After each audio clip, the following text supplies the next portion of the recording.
главниот фокус на предлог измените на Законот за локална самоуправа се во насока на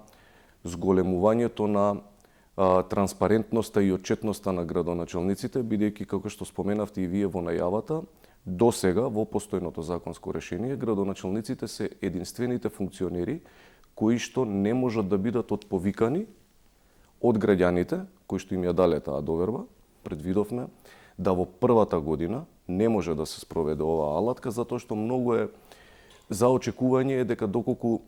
некој сака да поттикне референдум во првите 12 месеци од мандатот, генерално ќе биде базиран на политичка основа, бидејќи граѓаните се уште немаат доволен период да го проценат практично перформансот на оној кој што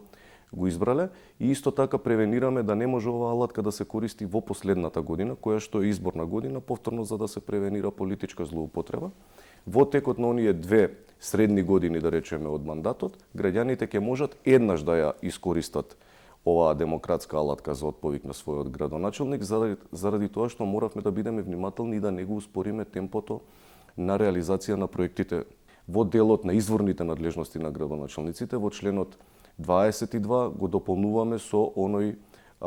комунален редар, како обврска за идните градоначалници да ја имаат структурирана оваа позиција во рамки на своите систематизации, кои што би требале пред се да превенираат девијантни однесувања на граѓаните во насока на оштетување на јавното добро.